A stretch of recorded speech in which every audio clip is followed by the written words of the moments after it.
Assalamualaikum warahmatullahi wabarakatuh. Salam dan bahagia. Perkenalkan, kami dari kelompok 8 yang beranggotakan 6 orang, yaitu saya sendiri Andini Devi Wulandari bersama rekan saya yang bernama Feni Nuraini, Nurainunisa, Wahyu Anugrah, Sinta Devi, dan Rahman Sujatmiko. Kami di sini akan mempresentasikan materi yang berjudul Paradigma Penelitian Kuantitatif dan Kualitatif dari mata kuliah Metode Penelitian kelas 5A04 Prodi Akuntansi Fakultas Ekonomi Universitas Sarjana Wiyata Taman Siswa. Langsung saja kita memasuki materi yang pertama, yaitu pengertian paradigma. Paradigma sering juga disebut perspektif, yang berarti cara pandang atau worldview, yang berarti pandangan dunia, ataupun school of thought, yang berarti aliran pemikiran. Menurut Saran Takos, paradigma itu sendiri dapat didefinisikan sebagai satu set proporsi yang menjelaskan bagaimana dunia dipahami, cara menyederhanakan kompleksitas dunia nyata, memberitahu peneliti dan para ilmuwan secara umum tentang apa yang dianggap penting, sah, dan rasional. Istilah paradigma pertama kali diperkenalkan oleh Thomas Kuhn pada tahun 1962 dan kemudian dipopulerkan oleh Robert Friedrich. Menurut Kuhn, paradigma adalah cara mengetahui realitas sosial yang dikonstruksi oleh method of thought atau method of inquiry tertentu, yang kemudian menghasilkan mode of knowing yang spesifik. Definisi tersebut dipertegas oleh Friedrich sebagai suatu pandangan yang mendasar dari suatu disiplin ilmu tentang apa yang menjadi pokok permasalahan yang semestinya dipelajari. Para peneliti ilmuwan akuntansi secara umum memiliki dua perspektif yang dapat dijadikan acuan dalam penelitiannya, yaitu dari sisi kuantitatif dan sisi kualitatif. Namun, kedua perspektif tersebut masih sangat luas penjabarannya, sehingga apabila tidak diklasifikasikan akan mempersulit dalam penggunaannya. Menurut bandingkan Kuhn 1970 dan Lincoln, paradigma adalah perspektif umum atau cara berpikir yang mencerminkan keyakinan dan asumsi fundamental tentang sifat organisasi. Perdebatan yang paling ringkas berdasarkan asumsi mendasar yang berbeda tentang sifat fenomena organisasi atau ontologi, sifat pengetahuan tentang fenomena atau disebut epistemologi tersebut, dan sifat cara mempelajari fenomena tersebut atau metodologi. Burrell dan Morgan tahun 1979 telah mengorganisasikan perbedaan ini di sepanjang dimensi perubahan subjektif dan regulasi yang menghasilkan matriks 2x2 yang terdiri dari 4 paradigma penelitian yang berbeda. Pada tabel berikut merupakan matriks 4 paradigma dari Burrell dan Morgan pada tahun 1979. 4 paradigma Burrell dan Morgan ini membantu kita lebih mudah memahami jenis penelitian yang kita baca dan membantu untuk menemukan tujuan pribadi seseorang atau menjadi kerangka acuan. Yang pertama, kita akan membahas sumbu objektif dan sumbu subjektif. Di sini, sisi objektif peneliti melihat dunia sebagai realitas objektif yang menunggu untuk ditemukan. Di sisi subjektif, peneliti melihat realitas sebagai sesuatu yang terutama ada di dalam pengalaman subjektif kita. Sumbu kedua memiliki regulasi di satu sisi dan radikal perubahan di sisi lain. Dalam hal regulasi, peneliti condong ke arah ini melihat dunia sebagai tempat yang cukup stabil yang dapat kita pelajari sebagai status quo. Orang yang condong ke arah radikal change melihat dunia sebagai tempat yang harus diubah karena berbagai alasan. Seringkali isu-isu berkaitan dengan beberapa gagasan kesetaraan. Karena kita melintasi dua sumbu tersebut, maka kita mendapatkan 4. Yang selanjutnya adalah paradigma penelitian kuantitatif dan kualitatif. Yang pertama adalah paradigma kuantitatif. Paradigma kuantitatif merupakan salah satu pendekatan penelitian yang dibangun berdasarkan filsafat positivisme. Positivisme adalah salah satu aliran filsafat yang menolak unsur metafisik dan teologik dari realitas sosial. Karena penolakannya terhadap unsur metafisik dan teologis, positivisme kadang-kadang dianggap sebagai sebuah varian dari materialisme. Setiap pendekatan memiliki asumsi dasar yang berbeda.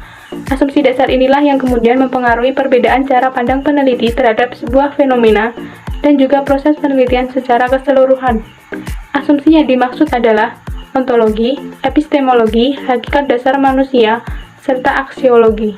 3 asumsi dasar paradigma penelitian kuantitatif. Yang pertama, ontologi. Ontologi merupakan representasi pengetahuan formal dengan konsep dalam suatu gejala dan hubungan antara konsep-konsep yang ada dalam gejala tersebut. Ontologi juga digunakan untuk menjelaskan sifat dari gejala tersebut. Dalam ilmu sosial, gejala yang dimaksud adalah gejala sosial yang dilihat sebagai sesuatu yang nyata. Yang kedua, epistemologi. Epistemologi merupakan studi tentang pengetahuan dan pembenaran. Sebagai studi tentang pengetahuan, epistemologi berkaitan dengan pertanyaan-pertanyaan seperti apa syarat perlu dan cukup dari pengetahuan, apa sumber-sumber pengetahuan, apa struktur dan batas-batasnya. Sedangkan sebagai studi pembenaran, epistemologi bertujuan untuk menjawab pertanyaan dari bagaimana kita memahami konsep pembenaran, apa yang membuat keyakinan dibenarkan sedangkan yang lain tidak dibenarkan. Dalam kaitannya dengan penelitian, epistemologi berbicara mengenai hakikat ilmu pengetahuan seperti yang telah diuraikan pada kalimat-kalimat tersebut. Jika dihubungkan dengan ontologi, pengetahuan yang dimaksud terkait dengan gejala yang nyata. Segala sesuatu yang dapat dipelajari oleh ilmu pengetahuan adalah sebuah objek. Baiklah, selanjutnya asumsi dasar dalam epistemologi. Yang pertama itu kaitan antara ilmu dan nilai. Misalnya, kita tinggal di Jakarta yang terus mengalami kemacetan. Kita akan mengeluh mengapa terjadi macet, padahal Jakarta sudah sejak lama mengalami kemacetan karena jumlah kendaraan yang semakin banyak. Jadi keluhan kita tentang macet tidak akan pernah ada karena selalu diukur dari nilai yang berlaku secara umum. Kedua, kaitan antara ilmu dengan akal sehat. Misalnya, kita ingin mendapatkan keuntungan yang besar dalam berusaha. Jangan hanya mengejar keuntungan jangka pendek, tetapi harus dipikirkan strategi pemasaran jangka panjangnya, misalnya dengan melakukan pemasaran dengan cara yang baik. Kemudian yang ketiga, metodologi. Dasar pendekatan ini adalah nomotetik, yaitu kecenderungan menggeneralisasi suatu keadaan. Misalnya, kemacetan terjadi karena adanya kecelakaan, padahal penyebab kemacetan itu beragam seperti ada mobil mogok, banjir, dan sebagainya. Yang selanjutnya, hakikat dasar manusia. Pada hakikatnya, manusia diatur dan dipengaruhi oleh lingkungannya. Misalnya seorang anak kecil diminta untuk menggambar pemandangan, akan diarahkan menggambar gunung, pohon, sawah, matahari, dan awan. Pandangan seperti ini tentu saja berpengaruh terhadap pola pikir anak bahwa yang namanya pemandangan harus terkait dengan gunung, pohon, sawah, matahari, dan awan. Kemudian, aksiologi. Aksiologi artinya ilmu tentang nilai. Dalam melakukan sebuah penelitian, pendekatan kuantitatif didasarkan pada nilai. Pendekatan ini mencari penjelasan mengapa sebuah peristiwa terjadi dengan memakai pola-pola yang sudah ada. Jika pola yang sudah ada tidak dapat dipakai untuk menjelaskannya, kejadian yang ada dicari pola baru yang lebih universal, sehingga dapat digunakan untuk menerangkan kejadian tersebut. Yang selanjutnya, paradigma penelitian kualitatif. Penelitian kualitatif adalah suatu model penelitian humanistik yang menempatkan manusia sebagai subjek utama dalam peristiwa sosial atau budaya. Sifat humanis dari aliran pemikiran ini terlihat dari pandangan tentang posisi manusia sebagai penentu utama, perilaku individu, dan gejala sosial. Dan yang selanjutnya akan dilanjutkan oleh teman saya. Tabel variasi dalam penelitian kualitatif. Nomor 1, perspektif etnografi, akar ilmu antropologi. Pertanyaan utamanya, apa kebudayaan masyarakat ini? Yang kedua, perspektif fenomenologi, akar ilmu filosofi. Pertanyaan utama, apa struktur dan esensi pengalaman atas gejala-gejala ini bagi masyarakat tersebut? Yang ketiga, perspektif heuristik, akar ilmu psikologi humanistik. Apa pengalaman saya mengenai gejala-gejala ini dan apa pengalaman esensial bagi yang lain yang juga mengalami gejala ini secara intens? Yang keempat, perspektif etnometodologi, akar ilmu sosiologi. Bagaimana cara memahami kegiatan sehari-hari mereka sehingga berperilaku dengan cara yang dapat diterima secara sosial. Yang kelima, symbolic interactionism, psikologi sosial. Apa simbol dan pemahaman umum yang telah muncul dan memberikan makna bagi interaksi sosial masyarakat. Yang keenam, ecological psikologi atau psikologi lingkungan. Bagaimana orang-orang mencapai tujuan mereka melalui perilaku tertentu dalam lingkungan yang tertentu. Yang ketujuh, ada sistem teori atau interdisipliner, bagaimana dan kenapa sistem ini berfungsi secara keseluruhan. Yang kedelapan ada chaos theory nonlinear dynamics. Fisika teoritis atau ilmu-ilmu alam. Apa yang mendasari keteraturan gejala-gejala yang tak teratur jika ada. Yang kesembilan, hermeneutics, teologi, filsafat, kritik, sastra. Apa kondisi-kondisi yang melahirkan perilaku atau produk yang dihasilkan yang memungkinkan penafsiran makna. Yang ke-10, orientational, kualitatif. Ideologi, ekonomi, politik. Bagaimana perspektif ideologi seseorang berwujud dalam suatu gejala. Selanjutnya, penelitian kuantitatif merupakan pendekatan penelitian yang mewakili paham positivisme. Sementara itu, penelitian kualitatif merupakan pendekatan penelitian yang mewakili paham naturalistik atau fenomenologis. Untuk lebih memahami landasan filosofis kedua paham tersebut, berikut ini akan diuraikan secara ringkas kedua aliran paham tersebut. Yang pertama ada positivisme, yang kedua fenomenologi, yang ketiga perbandingan tataran filosofis, yang keempat perbandingan tataran metodologis. Pertama, positivisme. Positivisme itu aliran filsafat yang bersumber dari Auguste Comte. Salah satu pemikiran yang sangat penting dan berpengaruh yaitu tentang tingkatan atau tahapan cara berpikir manusia dalam menghadapi alam semesta. Terdapat 3 tingkatan. Yang pertama tingkatan teologi, yang kedua tingkatan metafisik, yang ketiga tingkatan positif.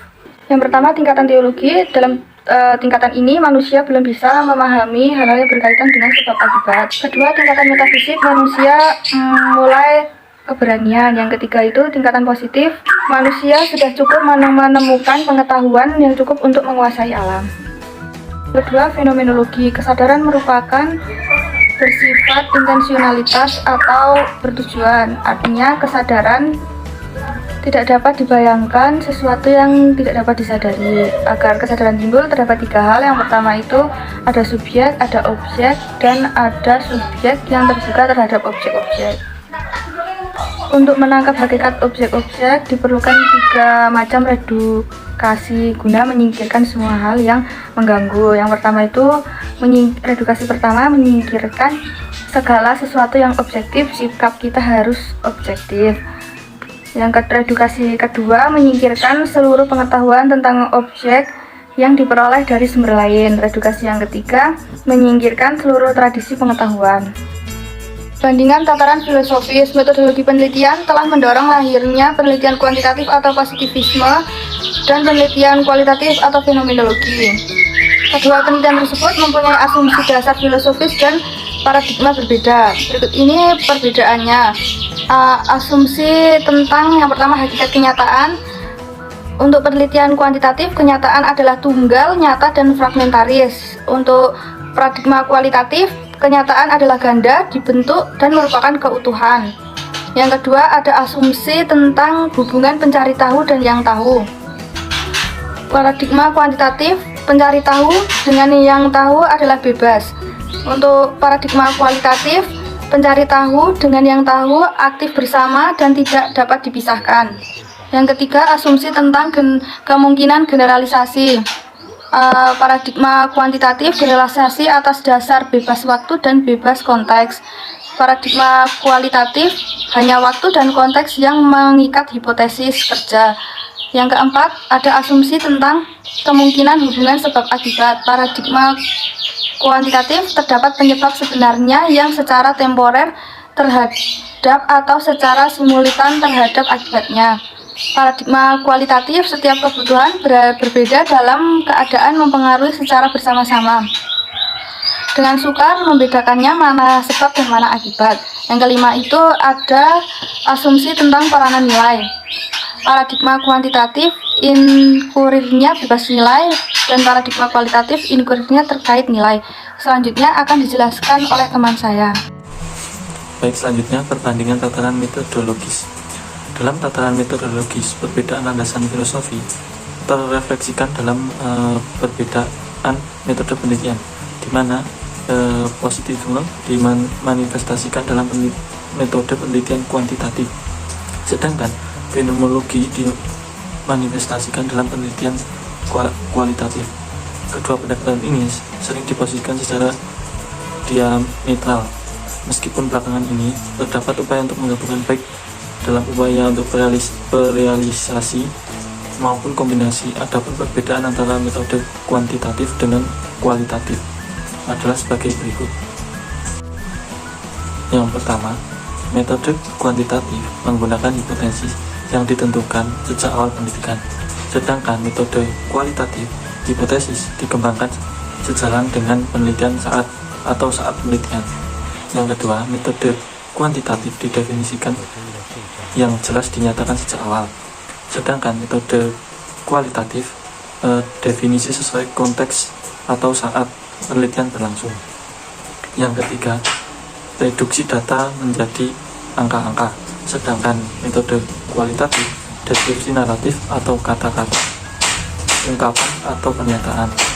Yang keempat, metode kuantitatif lebih memperhatikan reliabilitas yang diperoleh melalui instrumen penelitian, sedangkan metode kualitatif lebih suka menganggap cukup dengan reliabilitas penyimpulan. Yang kelima, metode kuantitatif penilaian validitas menggunakan berbagai prosedur dengan mengandalkan hitungan statistik, sedangkan metode kualitatif penelitian validitas melalui pengecekan silang atau sumber informasi.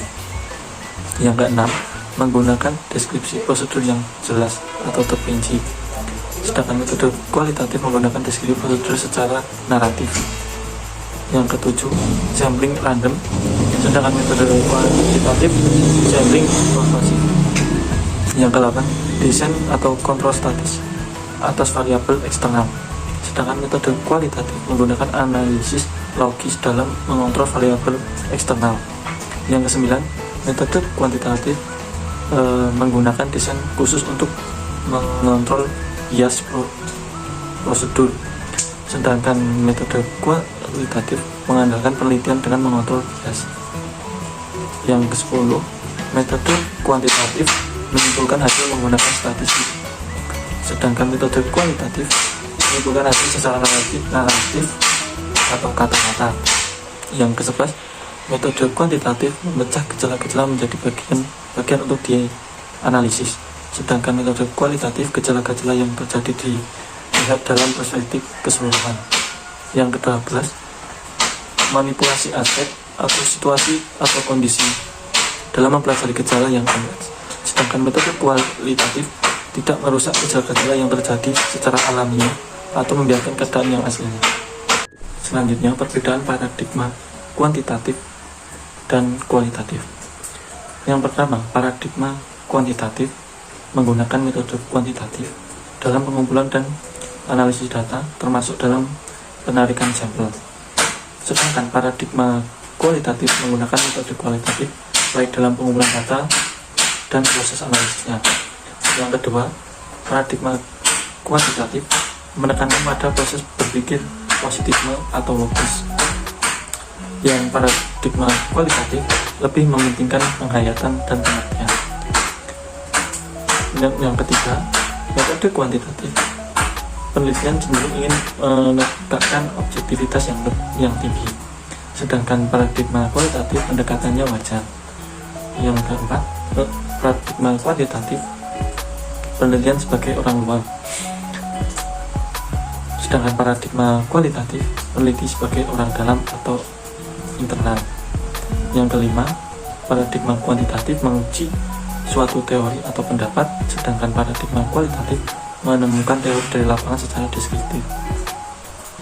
Yang keenam, metode paradigma kuantitatif berorientasi pada hasil, sedangkan paradigma kualitatif berorientasi pada proses. Yang ketujuh, informasi yang ditekankan pada segi reliabilitas mengambil data konkret, sedangkan paradigma kualitatif informasi lebih menekankan pada segi validitas. Yang ke-8, paradigma kuantitatif data dari sampel namun menekankan generalisis, sedangkan paradigma kuantitatif dibatasi pada kasus-kasus singular. Yang ke-9, partikulasi, sedangkan paradigma kualitatif bersifat holistik. Terima kasih. Itu saja yang dapat kami sampaikan. Apabila banyak kekurangan kami dari kelompok pesantren. Mohon maaf yang sebesar-besarnya. Untuk yang ingin ditanyakan nanti bisa buka di forum sekedar. Terima kasih. Wassalamualaikum warahmatullahi wabarakatuh. Salam.